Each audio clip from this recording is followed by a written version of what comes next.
भद्दा मजाक। Heart touching story. एक बार की बात है, एक बार एक अध्यापक एक संपन्न परिवार के शिष्य के साथ कहीं जा रहे थे।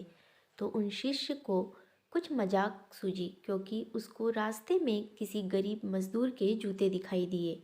उसने अध्यापक से कहा, गुरुजी, अगर हम इन जूतों को छुपा दे तो कितना मज़ा आएगा।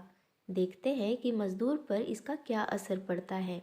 अब उसको तो मजाक सूझ रहा था, लेकिन गुरुजी ने कहा कि नहीं, गरीब इंसान के साथ इस तरह का भद्दा मजाक करना ठीक नहीं है। उसने कहा, क्यों ना हम इन जूतों में कुछ सिक्के डाल दें और देखें कि इसका इस गरीब मजदूर पर क्या प्रभाव पड़ता है। उन्होंने ऐसा ही किया। जैसे ही मजदूर अपना काम करके लौटा और उसने एक पाँव अपने जूतों में डाला तो उसको कुछ कठोर सा महसूस हुआ। उसने अंदर हाथ डाला तो उसको कुछ सिक्के दिखाई दिए। वह थोड़ा आश्चर्य में पड़ गया। आसपास किसी को देखा तो कोई भी दिखाई नहीं दिया। वापस उसने दूसरा पैर अपने जूतों में डाला और वापस उसको उसमें कुछ सिक्के दिखाई दिए। अब दोनों जूतों के सिक्के को उसने अपने हाथों में रखा और प्रभु की तरफ इशारा करते हुए कहा कि हे प्रभु, पता नहीं किस भले मानुस ने यह सिक्के मेरे जूतों में छुपाए हैं, लेकिन जिसने भी छुपाए हैं उसको मेरी दुआ है, ताकि इन पैसों से मैं अपने बच्चों और पत्नी के लिए कुछ खाना और दवाइयाँ ला सकूँगा। और इतना बोलकर वह चला गया।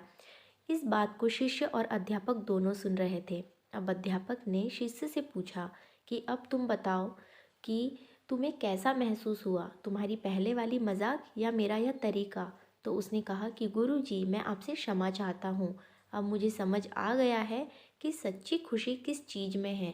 जब हम किसी का मजाक उड़ाते हैं तो हमें कुछ पल का आनंद मिलता है, लेकिन इससे हमें बद्दुआ भी मिलती है।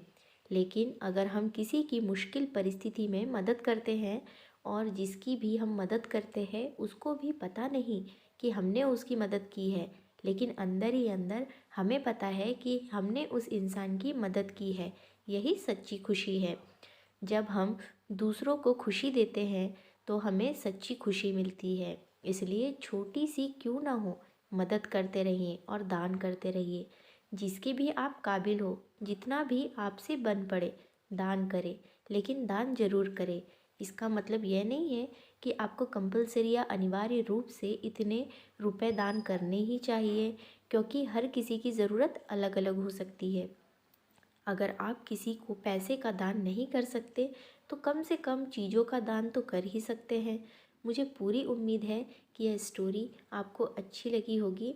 तो फ्रेंड्स, ये कहानी आपको कैसी लगी कमेंट करके ज़रूर बताएं और वीडियो को लाइक शेयर ज़रूर करें और ऐसी ही कहानियों के लिए चैनल सब्सक्राइब ज़रूर करें।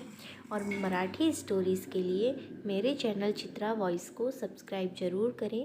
इसकी लिंक मैंने डिस्क्रिप्शन बॉक्स में दे दी है। धन्यवाद।